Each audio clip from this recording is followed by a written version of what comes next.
Hi everyone, कैसे हो आप सभी लोग। आई होप आप लोग अच्छे होंगे। मैं हूं राहुल जयसवाल एंड स्वागत करता हूं आप सभी का एक बार फिर हमारे यूट्यूब चैनल JR ट्यूटोरियल्स में। फ्रेंड्स, आज अगेन आपके सामने एक मोस्ट इंपॉर्टेंट सिविक्स का लेक्चर वीडियो लेकर आ गया हूं दोस्तों, जिसमें आज हम लोग पहली बार पढ़ने वाले हैं हमारे 8th स्टैंडर्ड के लिए सिविक्स सब्जेक्ट का पहला चैप्टर की शुरुआत करने जा रहा हूं दोस्तों, जिसका नाम है introduction to the parliamentary system. यानी कि हमारा जो पार्लियामेंट्री सिस्टम होता है, जिसमें गवर्नमेंट्स जो ऑर्गेनाइज करते हैं, लोकसभा, राज्यसभा, ये सब चीज क्या होता है, इन शॉर्ट पार्लियामेंट। आपको पता है ये क्या होता है, ठीक है ना, सुना तो जरूर होगा पार्लियामेंट के बारे में, ठीक है। तो ये जो सिस्टम है वो क्या होता है, ये सभी चीज इस चैप्टर में पढ़ने वाले हैं। तो फाइनली इस चैप्टर का हम लेकर आ गए हैं आपके लिए पहला लेक्चर, यानी लेक्चर नंबर 1 आज पढ़ेंगे। तो आज हम बहुत सारी चीजों के बारे में बात करने वाले हैं। इंट्रोडक्शन तो होगा, लेकिन बहुत सारी चीजें इस वीडियो के माध्यम से पढ़ने वाले हैं। तो ये वीडियो आपके लिए बहुत इंपॉर्टेंट होने वाला है, वीडियो को एंड तक जरूर से देख लीजिएगा, ठीक है दोस्तों। तो एक और चीज आपको बता दूं कि आपका सिविक्स भी हमने स्टार्ट कर दिया, और आपके साइंस सब्जेक्ट का एंड मैथ सब्जेक्ट का, ये दो का तो कंप्लीट सिलेबस ऑलरेडी अपलोडेड है। यानी कि जितने भी चैप्टर्स, जितने भी लेक्चर्स बन गए हैं पूरे के पूरे, जितने भी प्रेजेंट होते हैं महाराष्ट्र बोर्ड के अंदर, सब चीज हमने अपलोड कर दिया है। हिस्ट्री भी स्टार्ट कर दिया है, बहुत सारे उसके भी चैप्टर्स हो गए हैं। ज्योग्राफी भी अपलोड कर दिया है, सिविक्स भी आ गया, इंग्लिश ग्रामर भी है। तो यानी हर एक चीज आपको मिल जाएगा। तो बस आपको क्या करना है, प्लेलिस्ट में जाना है और एक बार चेक करना है। जो भी चैप्टर्स आप देखोगे वहां पे जाके, पूरा का पूरा भंडार है वहां पे वीडियोस के, आपको जो भी चैप्टर पढ़ना रहेगा, जो भी सब्जेक्ट के, वहां पे मिल जाएगा। तो प्लीज जाइए, ढूंढिए और अच्छे से पढ़ाई करना, ठीक है। और शेयर जरूर से करना है यार, बहुत कम लोगों को पता चलता है यार, प्लीज शेयर कर देना, ठीक है। और साथ ही मैं आपको एक चीज बता दूं कि अगर आपने हमारे सेकंड चैनल को अभी तक सब्सक्राइब नहीं किया है तो जरूर से कर लेना, क्योंकि वहां पे हम आपके लिए कुछ करियर गाइडेंस के वीडियोस डालते हैं। जैसे कि अगर आप लाइक कुछ आगे IPS IAS बनना चाहते हो, पायलट कैसे बनते हैं, डॉक्टर कैसे बनते हैं, इंजीनियर कैसे बनते हैं, ऐसे कुछ जानकारी चाहते हो, तो वो टाइप के चैनल के अंदर सब वीडियोस मिल जाते हैं। तो जरूर जाइए, देखिए और सब्सक्राइब कर देना। साथ ही में इंस्टाग्राम पे अभी तक आपने फॉलो नहीं किया है तो जरूर से फॉलो भी कर लेना, ठीक है दोस्तों। शुरुआत करते हैं आज के इस वीडियो की। तो सबसे पहले हम समझने की कोशिश करेंगे कि ये जो पार्लियामेंट्री सिस्टम है, ठीक है ना, वो एग्जैक्टली क्या होता है। तो पार्लियामेंट्री सिस्टम मैंने जैसे आपको बताया कि क्या होता है, एक तरीके से सिस्टम हमारा गवर्नमेंट का ऐसा है कि जब भी वोटिंग होता है तो वोटिंग करने के बाद क्या होती है, एक गवर्नमेंट बनती है। जिसका वोट ज्यादा रहेगा वो गवर्नमेंट उसकी बनती है, वो पार्टी के बनती है। एग्जांपल के तौर पे जैसे कि अभी जो गवर्नमेंट है वो बीजेपी की गवर्नमेंट, भारतीय जनता पार्टी की गवर्नमेंट है, ठीक है। तो जो भारतीय जनता पार्टी की गवर्नमेंट है वो क्या करती है, एक पार्लियामेंट्री सेशन करवाती है, ठीक है ना। एक बड़ा सा पार्लियामेंट है, ठीक है ना, पार्लियामेंट्री हाउस बोलते हैं इसको। तो इसमें भी दो चीज होते हैं, एक लोकसभा होता है, राज्यसभा होता है। तो ये सभी चीज जो है वो हम आगे आगे जैसे चैप्टर आगे बढ़ेगा और पॉइंट्स जब आएंगे, टॉपिक्स जब आएंगे, तो हम लोग इसको आपको एक्सप्लेन करते रहेंगे, ठीक है। तो सबसे पहले जो हमारे जो लेजिस्लेटिव असेंबली जो होता है, लेजिस्लेचर जो होता है, यानी कि जो काउंसिल ऑफ मिनिस्टर्स की जो बैठक होती है एक साथ जमा होने की, एंड उनके हाथ में जो पावर रहता है डिसीजन लेने का, तो वो क्या करते हैं, कुछ लॉज बनाते हैं, कुछ रूल्स बनाते हैं, कुछ रेगुलेशंस बनाते हैं, कुछ बिल को पास करते हैं, एक्ट को पास करते हैं। तो ये सभी चीज बनाना जो है उनका काम है, और उनके ऊपर डिसीजंस लेने के बाद कि वो सही है या फिर गलत है, वो सब चीज को हैंडल करना वो ज्यूरिसडिक्शन का काम है, यानी कि न्यायालय का काम है। जैसे कि सुप्रीम कोर्ट वगैरह होते हैं कि कुछ गलत तो नहीं हो रहा है ना, गवर्नमेंट सब सही तो कर रही है। और ये जो भी चीज होता है दोस्तों, वो आपको मैं बता दूं, ये होता है अकॉर्डिंग टू द कॉन्स्टिट्यूशन। हमेशा ये चीज ध्यान में रखना कि गवर्नमेंट कुछ भी अगर काम कर रही है तो उसके पीछे समझ जाना कि जो भी रूल्स है वो कहां लिखे गए हैं, इसमें लिखे गए हैं। दिस इज द कॉन्स्टिट्यूशन, जिसको हम लोग हिंदी में बोलते हैं संविधान। तो संविधान हमारा बनाया गया था लगभग 26 जनवरी 1950 को, मतलब लागू कर दिया गया था। बनाया तो 4 साल पहले से जा रहा था, लेकिन 26 जनवरी 1950 को लागू कर दिया गया था। एंड इसीलिए 26 जनवरी को हम रिपब्लिक डे बनाते हैं, गणतंत्र दिवस बनाते हैं, करेक्ट है। और इनमें सबसे बड़ा योगदान जो था वो कौन थे, BR अम्बेडकर, डॉक्टर बाबा साहब अम्बेडकर जो थे हमारे, भीमराव अम्बेडकर, ठीक है, उनका बहुत बड़ा योगदान था, ठीक है दोस्तों। अब यहां पे एक चीज और है, ठीक है, कि यार हमेशा एक हम लोग को बोलते हैं ना, एक क्यूरियोसिटी होती है यार, हम लोग को जानना होता है कि यार ये जो पार्लियामेंट है, ये सिस्टम जो है वो एक्चुअली वर्क कैसे करता है। यानी ये पूरा डीप में हम लोग को कभी समझ में नहीं आया, ठीक है ना, कि किस हिसाब से मेंबर्स को चूज किया जाता है। तो ये सभी चीज जो जानकारी है ना दोस्तों, आप आज यानी कि इस चैप्टर के अंदर आपको मिल जाएगा, ठीक है। तो शुरुआत करते हैं, लेकिन सबसे पहले ये एक और चीज है यहाँ पे कि अगर मैं बात करूं कि जो हमारे पार्लियामेंट्री सिस्टम जो होते हैं, जो गवर्नमेंट का फॉर्मेशन जो होता है ना, ये पार्लियामेंट्री सिस्टम की बात करें, ये 2 टाइप के होते हैं। कितने टाइप के होते हैं, 2 टाइप के होते हैं। पहला जो टाइप है दोस्तों, वो होता है दोस्तों हमारा पार्लियामेंट्री सिस्टम, ठीक है ना। पहला जो टाइप का गवर्नमेंट जो बनती है, 2 टाइप्स में गवर्नमेंट बन सकती है, मैं अगेन आपको बोल रहा हूं, ठीक है ना। सरकार जो बनती है वो 2 तरीके से बन सकती है। एक जो सरकार होती है वो डायरेक्टली पार्लियामेंट्री सेशन के थ्रू, यानी पार्लियामेंट्री सिस्टम के थ्रू बनती है। तो ये हो गया पहला टाइप। और एक और टाइप जो होता है जिसको हम लोग बोलते हैं प्रेसिडेंशियल सिस्टम, ठीक है ना, प्रेसिडेंशियल सिस्टम। अब ये सिस्टम क्या होता है, जैसे कि आपको पता है कि हमारे जो देश है दोस्तों, ठीक है ना, प्रेसिडेंशियल सिस्टम, हमारे जो देश है, हमारा जो इंडिया है, इसमें 2 सबसे इंपॉर्टेंट लीडर होते हैं। एक होता है प्राइम मिनिस्टर, दैट इज आपके कौन है अभी ये टाइम पे, ठीक है, तो वो आप लोग कमेंट करके बताइएगा यार, इतना तो सिंपल सा चीज़ है यार, हमारे देश के प्राइम मिनिस्टर कौन है वो आपको पता होना चाहिए, ठीक है, तो जरूर से कमेंट करके बताना। तो दो सबसे इंपॉर्टेंट लोग होते हैं हमारे कंट्री में, जो कि हमारे कंट्री में तो हर कंट्री में होते हैं, ठीक है, लेकिन हमारे इंडिया की मैं बात कर रहा हूं यहां पे पार्लियामेंट्री सिस्टम की। तो हमारे में एक पार्लियामेंट्री सिस्टम है जिसमें मेन कौन है, हमारे पीएम यानी प्राइम मिनिस्टर ऑफ इंडिया। लेकिन जब प्रेसिडेंशियल सिस्टम होता है तो आपको नाम से समझ में आ गया होगा, नहीं एक और पावरफुल इंसान होता है जिसका नाम होता है प्रेसिडेंट, ठीक है ना, प्रेसिडेंट होते हैं, फिर उसके पीछे वाइस प्रेसिडेंट भी होते हैं। तो आपको एक चीज समझना पड़ेगा कि अगर प्राइम मिनिस्टर्स जब बनते हैं तो वो इलेक्शंस के थ्रू बनते हैं, एक पर्टिकुलर लोग उनको चूज करते हैं, उनकी पार्टी गवर्नमेंट बनाती है और उनका कोई भी जो मेन रहेगा वो प्राइम मिनिस्टर बनता है। तो ये होता है पार्लियामेंट्री सिस्टम। प्रेसिडेंशियल सिस्टम में थोड़ा अलग होता है कि अगर कोई गवर्नमेंट नहीं बना पा रहा यहां पे तो प्रेसिडेंट जो होते हैं वो अपना जो नियम कानून है वो लागू करते हैं, तो उसको हम लोग बोलते हैं प्रेसिडेंशियल सिस्टम, यानी प्रेसिडेंट का राज चलेगा। अभी अब प्राइम मिनिस्टर का राज नहीं चलेगा, प्रेसिडेंट का राज चलेगा। वो जो डिसीजन लेंगे, उनके जो आसपास के लोग रहेंगे वो डिसीजन जो लेंगे वो यहां पे परफॉर्म होगा, ठीक है। तो ये दोनों चीज इस चैप्टर में हम लोग को पढ़ना है, यानी कि ये चैप्टर में सिर्फ दो ही चीज के बारे में पढ़ना है। एक तो पूरा हम लोग पढ़ेंगे पार्लियामेंट्री सिस्टम के बारे में कि पार्लियामेंट्री सिस्टम में क्या होता है, कैसे अपॉइंटमेंट मिलती है, सब कैसे कौन से हाउसेज होते हैं वो सब पढ़ेंगे, और दूसरा हम लोग पढ़ेंगे प्रेसिडेंशियल सिस्टम। तो यही दो चीज पढ़ना है पूरे के पूरे चैप्टर में। तो आज हम लोग बात करेंगे पार्लियामेंट्री सिस्टम के बारे में, उसके शुरुआत की जो भी चीजें हैं वो आपको मैं बात करूंगा, क्योंकि बहुत बड़ा टॉपिक है पार्लियामेंट्री सिस्टम, तो 2 लेक्चर लग जाएंगे। लेकिन आज के इस लेक्चर में पार्लियामेंट्री सिस्टम को कोशिश करेंगे लगभग हाफ से भी ज्यादा जो है हम कंप्लीट करने की कोशिश करेंगे, ठीक है दोस्तों। तो चलिए शुरुआत करते हैं। सबसे पहले पार्लियामेंट्री सिस्टम की एक अच्छा सा हेडिंग डाल देते हैं, इसको मैं रफ कर लेता हूं फिलहाल में, एक अच्छा सा बड़ा सा हेडिंग डाल देते हैं, दैट इज पार्लियामेंट्री सिस्टम, ठीक है। इसको समझने की हम कोशिश करते हैं, तो ध्यान से देखिएगा, हर चीज आपको समझ में आ जाएगा। तो पहला हेडिंग है पार्लियामेंट्री सिस्टम ऑफ गवर्नमेंट। हमारी जो सरकार है, हमारी जो गवर्नमेंट है, इसकी पार्लियामेंट्री सिस्टम में क्या क्या होता है, ये सभी चीज हम इस पर्टिकुलर टॉपिक के थ्रू स्टडी करेंगे, ठीक है। तो ध्यान से देखोगे तो समझ में आ जाएगा, ओके, ठीक है। समझने की कोशिश करते हैं। तो ये जो पार्लियामेंट्री सिस्टम है ना दोस्तों, सबसे पहले जब बनाया गया था, इंडिया की बात नहीं कर रहा हूं, सबसे पहले जब बनाया गया था तो वो इंग्लैंड में बनाया गया था, बिकॉज वी नो दैट कि यार हमारे देश पे तो अंग्रेज का राज था, यानी इंग्लैंड के लोगों का राज था। तो ये जो भी चीज हमने सीखी है ना, ये जो अंग्रेज वाली हरकत, क्योंकि पहले इंडिया में तो ये सब राजा महाराजा का सिस्टम होता था यार, ये पॉलिटिक्स वगैरह कुछ था ही नहीं, समझ में आ रहा है। तो ये सब चीज जो हमारे अंदर आई है ना, गवर्नमेंट या फिर आप बोलो ये क्या बोलते हैं इसको, पॉलिटिक्स हो गया, ठीक है ना, प्राइम मिनिस्टर हो गए, प्रेसिडेंट हो गए, ये सब चीज हमने दूसरे देश से अडॉप्ट की है, यानी हम सीख के आए हैं ना यार।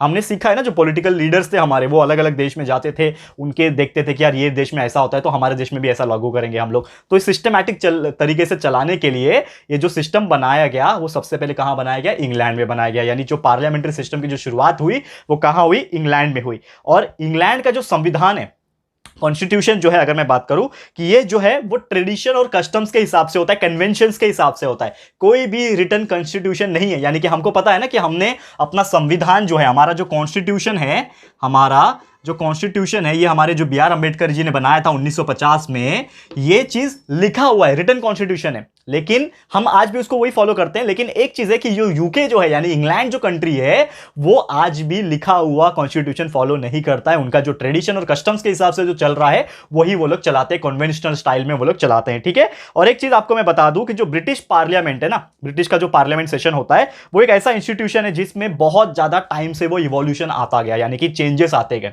ठीक है। यानी कि पहले कुछ और तरीके से होता होगा, फिर धीरे धीरे जो है वो इवोल्यूशन, यानी एक तरीके से बोल सकते हो चेंजेस जो है आते गए। और जो पार्लियामेंट्री सिस्टम होता है ना गवर्नमेंट का, ये सबसे मेन एक बोल सकते हो रूट है, एक जड़ है। जैसे हम लोग बोलते हैं ना यार कि यार हमारे लिए सबसे इंपॉर्टेंट प्लांट के लिए क्या होता है, सबसे इंपॉर्टेंट चीज क्या होता है प्लांट के लिए, उसकी जड़ें होती हैं, जो रूट्स होते हैं वो होते हैं। तो सेम यहां पे जो पार्लियामेंट जो सिस्टम होता है, वो कोई भी यहां पे गवर्नमेंट का एक तरीके से बोल सकते हो रूट होता है, ठीक है ना। पार्लियामेंट्री सिस्टम क्या होता है, रूट होता है पार्लियामेंट का। और ये जो है, इसमें इंग्लैंड का कंट्रीब्यूशन बहुत ज्यादा रहा है, ओके। अब इंडिया जो है कहीं ना कहीं सीख के आएगा, तो ऑब्वियसली हमारे ऊपर जो राज किया इंग्लैंड, तो हमारे देश के कुछ ऐसे पॉलिटिकल लीडर्स थे जो अलग अलग कंट्रीज गए थे, खासकर यूरोप गए थे। उन्होंने देखा कि यार यूरोपियन कंट्रीज में कैसा होता है, तो वो चीज को वो सीख के आए, उन्होंने उस चीज को अडॉप्ट कर लिया। अडॉप्ट करना मतलब क्या होता है, सीख लेना और हमारे कंट्री में भी लागू करना, क्योंकि यार वो लोग को ऐसा लगा कि यार ये लोग जो कर रहे हैं वो बहुत ही अच्छे से सिस्टमैटिक तरीके से कर रहे हैं, तो क्यों ना हम भी इसको लागू करें और हमारा भी इस प्रकार का कॉन्स्टिट्यूशन हो और इस प्रकार का पार्लियामेंट्री सेशन हो। ये सब चीज होने लगा, ठीक है ना। एंड आज भी अगर हम देखते हैं तो ऐसे बहुत सारी सिमिलैरिटीज बाकी यानी ब्रिटिश पार्लियामेंट में और हमारे इंडियन पार्लियामेंट में आपको मिलती जुलती है, क्योंकि हमने भी लगभग उधर से ही लगभग अडॉप्ट किया। यानी ऐसा नहीं बोलूंगा कि 100% सेम है, हमने ढापा नहीं है, हमने बस आइडिया लिया है, लेकिन हमने क्रिएट किया है। यार हमारे भी पॉलिटिकल लीडर्स जो थे वो थोड़े अच्छे दिमाग वाले थे, पढ़े लिखे थे, उन्होंने ये सब चीज क्रिएट किया वो जमाने में, समझ रहे हो। तो वहां पे आप इतना बोल सकते हो कि यार बहुत सारे ऐसी सिमिलैरिटीज जो है जो बाकी के, जैसे कि ब्रिटिश का एग्जांपल के तौर पे बात करूं तो ब्रिटिश जो पार्लियामेंट में जो चीजें हैं वही हमारे इंडिया में भी है, समझ में आ रहा है। तो ये दो चीज में बहुत ज्यादा सिमिलैरिटी से ऐसा यहां पे मेंशन किया हुआ है, ठीक है ना। और ये जो है हमारा कि अगर हम इंस्टीट्यूशनल लेवल पे अगर बात करूं यहां पे, तो इंडियन पार्लियामेंट्री सिस्टम जो है उसने अपना कंटेंट जो है वो चेंज किया टाइम टू टाइम। यानी कि अगर ब्रिटिश जो पार्लियामेंट में जो चीज होता था वो हमने अडॉप्ट तो किया, लेकिन हमने भी उसके हिसाब से जो है आगे आगे चेंज करते गए और बहुत सारी नई नई चीजें भी लाते गए, ठीक है। तो अभी समझने की हम कोशिश करते हैं कि जो हमारा इंडियन पार्लियामेंट्री सिस्टम है उसका कैरेक्टरिस्टिक्स क्या है, यानी कि क्या क्या विशेषता है, क्या क्या क्वालिटी है हमारे पार्लियामेंट्री सिस्टम के अंदर। तो अभी हम बात करेंगे उसके कैरेक्टरिस्टिक्स की, ठीक है ना। ध्यान से देखना, ये इंपॉर्टेंट है, ये एग्जाम में पूछता है। कैरेक्टरिस्टिक्स किसकी बात कर रहे हैं हम लोग? कैरेक्टरिस्टिक्स ऑफ द पार्लियामेंट, हमारा पार्लियामेंट्री सिस्टम के क्या क्या विशेषताएं हैं, क्या क्या कैरेक्टरिस्टिक है। तो सबसे पहले बात करें हम लोग, जो पार्लियामेंट्री सिस्टम जो होता है ये एक गवर्नमेंट का सिस्टम है, ठीक है ना, गवर्नेंस का सिस्टम है, जिसमें गवर्नमेंट जो होती है वो लीड में होती है एंड वही क्या करती है, पार्लियामेंट सिस्टम को रन करती है। ये ध्यान में रखना, यानी कि इन शॉर्ट पार्लियामेंट है तभी गवर्नमेंट है, या फिर आप बोलो गवर्नमेंट है तभी पार्लियामेंट है, नहीं तो दोनों का एक दूसरे के लिए कोई भी वैल्यू नहीं है और पूरे कंट्री के लिए कोई वैल्यू नहीं है। दोनों का होना आपस में बहुत ज्यादा जरूरी है। और जो लेजिस्लेचर होता है ना सेंट्रल गवर्नमेंट का, इसी को हम लोग क्या बोलते हैं, पार्लियामेंट बोलते हैं। यानी कि इन शॉर्ट में बात करूं कि लेजिस्लेचर जो होता है, legislature of central government, central government का जो लेजिस्लेचर होता है इसी को हम लोग क्या बोलते हैं दोस्तों, इज कॉल्ड पार्लियामेंट। अब ये लेजिस्लेचर का मतलब क्या होता है, आप लोग कंफ्यूज हो गए होंगे, ठीक है। पहले डेफिनेशन समझ लो कि पार्लियामेंट का मतलब क्या है, कि legislature of the central government is called parliament. बहुत सिंपल सा चीज है। लेजिस्लेचर का मतलब ये होता है कि जो सेंट्रल गवर्नमेंट में जो मिनिस्टर्स होंगे, काउंसिल ऑफ मिनिस्टर्स होंगे, जैसे कि पीएम हो गए, उनके आसपास के जो मिनिस्टर्स हो गए, होम मिनिस्टर्स, एफएम हो गए, फाइनेंस मिनिस्टर, ऐसे बहुत सारे मिनिस्टर्स है। तो वो जब एक साथ इकट्ठा हो जाएंगे, यानी कि जो ग्रुप ऑफ मिनिस्टर्स हैं जो मेन लीड रोल में है, किसमें, सेंट्रल गवर्नमेंट में, जो पूरे कंट्री को जो चलाते हैं गवर्नमेंट, उसमें जो भी मेन मेंबर्स है, जो मेन मिनिस्टर्स है, वो एक साथ इकट्ठा हो रहे हैं, असेंबल हो रहे हैं एंड कुछ डिसीजंस ले रहे हैं। तो that is nothing but what, parliament. कहां पे ले रहे हैं वो, पार्लियामेंट में ले रहे हैं। तो ये जो इसी चीज को हम लोग क्या बोलते हैं, लेजिस्लेचर बोलते हैं। And overall this that is the legislature of the central government, that is assemblance of the central government is called as parliament. ये चीज आपको ध्यान में रखना है। पार्लियामेंट क्या होता है, उम्मीद करता हूं कि आपको समझ में आ गया होगा। और हमारा इंडियन पार्लियामेंट की अगर मैं बात करूं तो इसमें तीन चीज सबसे मेन होते हैं। इंडियन पार्लियामेंट में तीन चीज सबसे मेन होते हैं। प्रेसिडेंट का होना बहुत जरूरी है। दूसरा, लोकसभा, आपको पता है ये दो हाउसेस होते हैं, पार्लियामेंट्री दो हाउसेस होते हैं, लोकसभा होता है और दूसरा कौन होता है दोस्तों, आपको ये पता होगा, राज्यसभा, ठीक है ना। आपको पता है ना, ये दो ही जगह तो होता है, लोकसभा में, राज्यसभा में, ये दो जगह क्या होते हैं, लाइक पार्लियामेंट्री सेशंस जो है वो होते हैं, ठीक है ना, अपने अलग अलग लेवल पे, ठीक है। अब ये जो मेंबर्स रहेंगे, अब ये लोकसभा मैंने बता दिया, राज्यसभा जो मैंने बता दिया, तो इसमें जो मेंबर्स रहेंगे ना लोकसभा के, तो उसको लोगों द्वारा डायरेक्टली इलेक्ट किया जाता है। यानी लोकसभा के जो मेंबर्स रहेंगे, क्योंकि ऑब्वियसली लोकसभा के मेंबर्स कौन रहेंगे, obviously that is the member of parliament रहेंगे, ठीक है।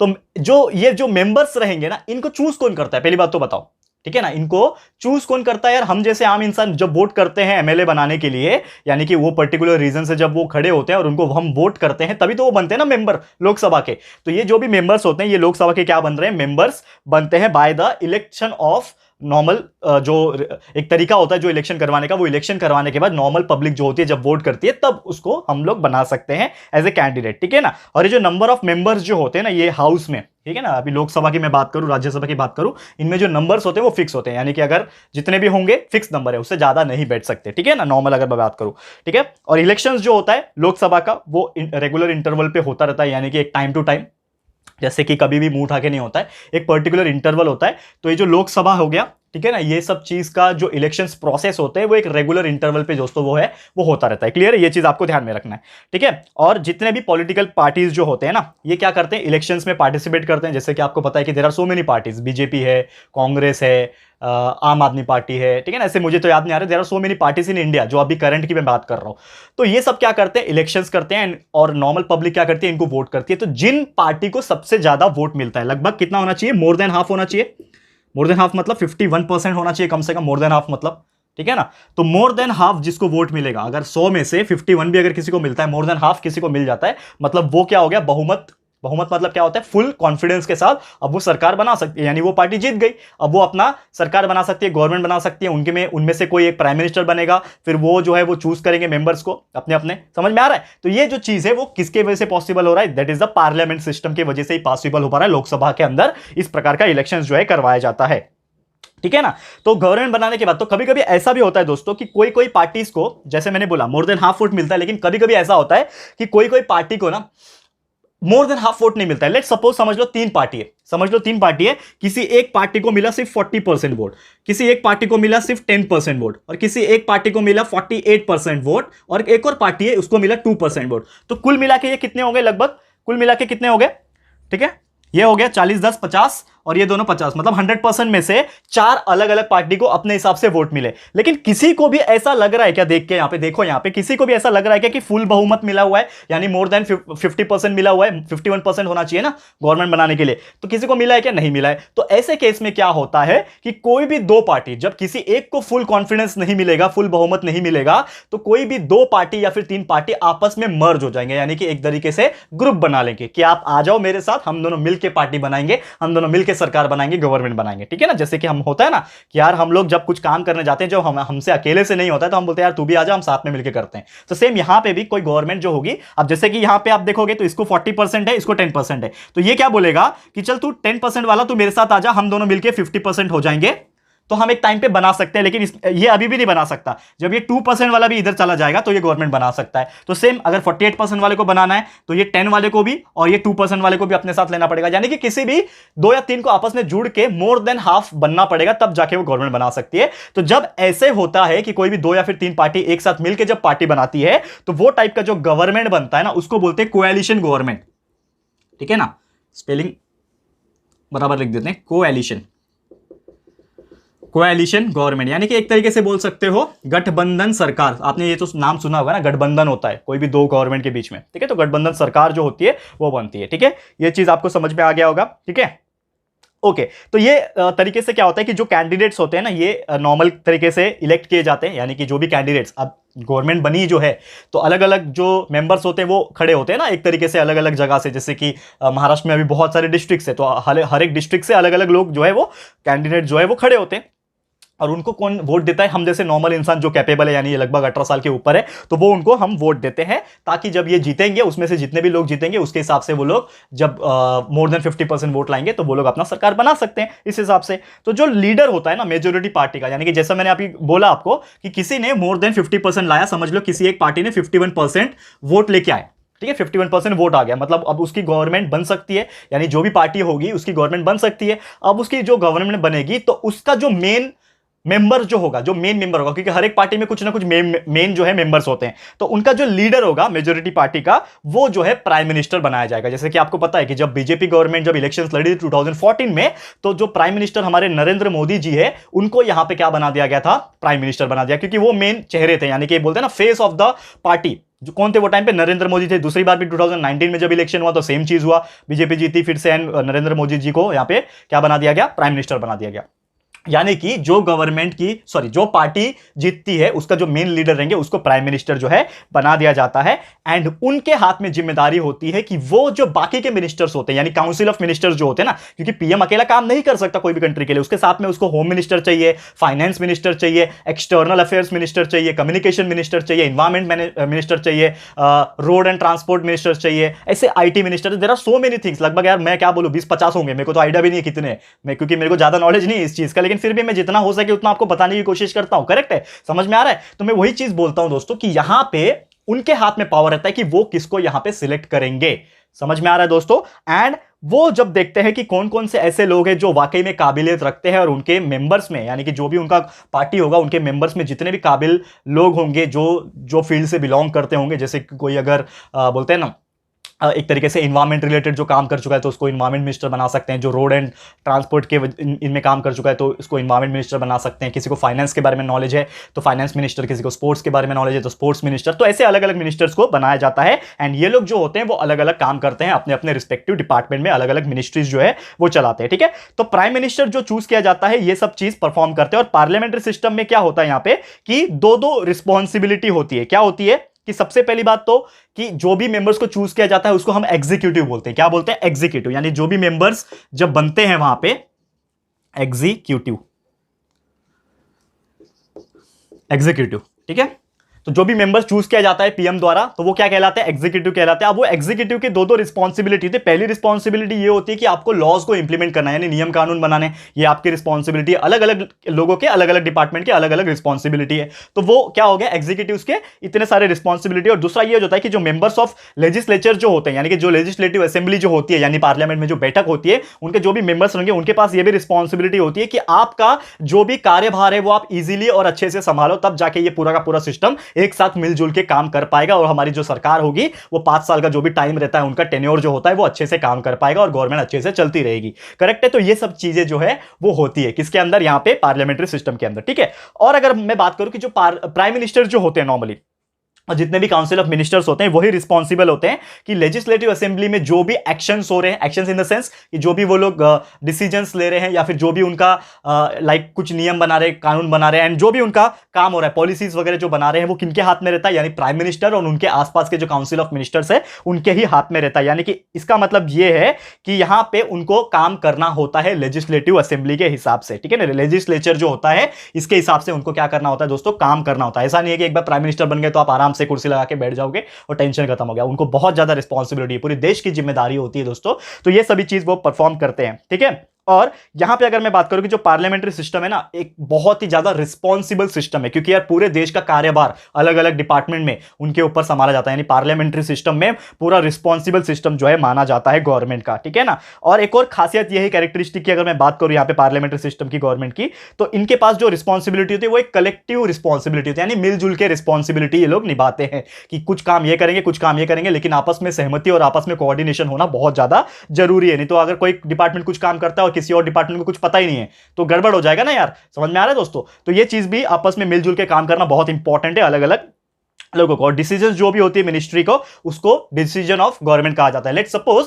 कि कोई फाइनेंस मिनिस्ट्री है, यानी कि फाइनेंस जो होते हैं ना, मैं स्पेलिंग आज बहुत गलत लिख रहा हूं, फाइनेंस, ठीक है, फाइनेंस मिनिस्ट्री होती है, आपको पता है, ठीक है। तो समझ लो फाइनेंस मिनिस्ट्री ने कुछ नियम बनाया कि हम जो है टैक्स जो है छूट दे रहे हैं, मतलब जो आम इंसान है वो जितना कमाता है वो पूरा का पूरा टैक्स छूट हो गया, ठीक है। तो ये जो डिसीजन था वो किसका था? फाइनेंस मिनिस्ट्री का था। लेकिन ये ऐसा नहीं लिख के आएगा कि फाइनेंस मिनिस्ट्री ने बोला, ऐसा आएगा कि गवर्नमेंट ने क्या कर दिया? लोगों के टैक्स के ऊपर छूट दे दी। यानी कि जो भी डिसीजन जो भी मिनिस्ट्री का होता है, कोई भी मिनिस्ट्री हो, फाइनेंस हो, आईटी हो, रोड ट्रांसपोर्ट हो, एनवायरमेंट हो, कोई भी मिनिस्ट्री का जो डिसीजन रहेगा वो कहलाएगा कि वो एक गवर्नमेंट का डिसीजन है, क्योंकि वो भी एक गवर्नमेंट का पार्टी है। तो ये चीज आपको समझना पड़ेगा। और बाकी के ऐसे बहुत सारी चीजें जो है वो आएंगे हमारे अगले चैप्टर्स के अंदर, नॉर्मली ऐसा मेंशन किया हुआ यहाँ पे। और जितने भी चीजें हैं कि क्या क्या रिस्पॉन्सिबिलिटी होती है, कलेक्टिव रिस्पॉन्सिबिलिटीज क्या होती हैं, ये सभी चीज हम लोग आने वाले चैप्टर्स में सब पढ़ेंगे। लेकिन चैप्टर खत्म नहीं हुआ ये वाला, अभी बहुत सारी चीजें, लेकिन वो बता रहे हैं, ऐसा यहाँ पे मेंशन किया हुआ है कि यार इतने सारी चीजें जो हमने पढ़े, लेकिन और भी ऐसे बहुत सारी चीजें जो है, जैसे जैसे आप आगे बढ़ोगे सिविक्स के अंदर, ये सिविक्स ही पढ़ रहे हो ना, तो वैसे वैसे चीजें आपको और ज्यादा पता चलता रहेगा। और अगर मैं बात करूं कि जो हमारा पार्लियामेंट्री सिस्टम है ना, ठीक है ना, ये बहुत ही ज्यादा एक तरीके से बोल सकते हो कि कॉन्फिडेंस वाला लेजिस्लेटिव सिस्टम होता है। क्योंकि यार अगर आपको कॉन्फिडेंस नहीं है, आप जो काम कर रहे हो और मिलजुल के जो भी काम कर रहे हो उसमें कॉन्फिडेंस नहीं है, तो कहीं ना कहीं आप पीछे रह जाओगे। हो सकता है गवर्नमेंट गिर भी जाए, यानी सरकार गिर भी जाए, ऐसा भी हो सकता है। तो ये सभी चीज जो है वो काउंसिल ऑफ मिनिस्टर्स जो है वो देखते हैं, एंड पावर जो उनके हाथ में रहता है उनको लेके निभाते हैं और एंजॉय भी करते हैं एक तरीके से। एंजॉय मतलब कौन सा? वो वाला एंजॉय नहीं, एंजॉय इन द सेंस कि वो पार्टी जो पावर में है वो अपना एंजॉयमेंट एक तरीके से करती है कि आपको कैसे हम चीजें प्रोवाइड करें और कैसे किस हिसाब से गवर्नमेंट जो है अच्छे से अच्छा परफॉर्म कर सके, ठीक है। तो ये सब चीज भी होता है दोस्तों। कभी कभी ऐसा होता है कि अगर कुछ गलती हो जाती है तो लाइक एक यहाँ पे मेंशन है नो कॉन्फिडेंस मोशन जो है यहाँ पे। और नो कॉन्फिडेंस मोशन ये होता है कि आपको चेक करना होता है, यानी कि जो मिनिस्ट्रीज जो है वो अच्छे से परफॉर्म कर रही है कि नहीं कर रही है, ये सब चीज देखा जाता है। तो पार्लियामेंट्री सिस्टम जो है दोस्तों, ये एक ऐसा टाइप का फॉर्म का गवर्नमेंट है नॉर्मली। तो लेजिस्लेचर जो होता है ना, ये सबसे ज्यादा सुप्रीम इंस्टीट्यूशन माना जाता है इसमें, ठीक है। और जितने भी लोग यहाँ पे इलेक्ट करके आए होते हैं, ये इनके हाथ में बहुत ज्यादा एक तरीके से पावर होता है और इनको ये सब चीज देखना पड़ता है। क्लियर है? तो उम्मीद करता हूं कि यार ये सब चीज आपको बहुत ही अच्छे से समझ में आ गया होगा। और जो हाउस रिप्रेजेंटेटिव होते हैं ना पीपल के, ठीक है ना, वो हमारे पीपल को अथॉरिटी प्रोवाइड करते हैं और इसको सुप्रीम बॉडी भी माना जाता है। यानी कि इन शॉर्ट जो भी main whole and sole responsibility जो होता है वो यहाँ पे पार्लियामेंट्री हाउसेस को होता है, एंड वही सब चीज करते हैं। और उसके अंदर बहुत सारी ऐसी चीजें जो होते हैं वो करवाए जाते हैं। क्लियर है? तो उम्मीद करता हूं कि यार आपको ये चीज समझ में आया होगा। एंड आपको एक चीज बता दूं कि जो हम लोग अभी पार्लियामेंट्री सिस्टम गवर्नमेंट पढ़ रही है, बहुत बड़ा टॉपिक है नॉर्मली, और यहाँ पे इंडिया ने क्यों ये पार्लियामेंट्री सिस्टम को अडॉप्ट किया, ये सब चीज जो है हम लोग पढ़ने वाले हैं। लेकिन जैसा मैंने बोला कि आज मैं वीडियो बहुत लंबा नहीं करना चाहता, क्योंकि थोड़ा बोरिंग भी हो जाता है नॉर्मली, और आप लोग भी कंटिन्यूस ज्यादा लंबा पढ़ोगे तो आप भी बोर हो जाओगे, हम भी बोर हो जाएंगे पढ़ा पढ़ा के। तो इसीलिए हम वीडियोस को टुकड़े में डिवाइड करते हैं। तो आज मैं यहाँ पे स्टॉप करता हूं, फिर अगला लेक्चर फटाफट लेकर आऊंगा, लेक्चर नंबर 2, जिसमें हम डिस्कस करेंगे कि ये जो पार्लियामेंट्री सिस्टम है इसमें इंडिया में क्यों अडॉप्ट किया गया, और जो अगला टॉपिक है पार्लियामेंट्री सिस्टम, ये हो गया हमारा। उसका जो प्रेसिडेंशियल सिस्टम आएगा वो अगला जो टॉपिक है उसको भी डिस्कस कर लेंगे, और लेक्चर नंबर 2 में यानी अगले लेक्चर में ही ये चैप्टर को कंप्लीट कर देंगे। क्लियर है दोस्तों? तो आज के लिए बस इतना ही। ये वीडियो आपको कैसा लगा है दोस्तों, प्लीज हमें कमेंट करके बताना। पूरी कोशिश किया है मैंने एक एक चीज बारीकी से बताने के लिए, थकान भी हो जाती है कभी कभी कंटिन्यूस बोल बोल के। तो उम्मीद करता हूँ यार आप लोग समझ के लेते होंगे, भले ही मेरा सब्जेक्ट नहीं है लेकिन फिर भी अपनी जान लगाता हूँ यहाँ पे पढ़ाने के लिए।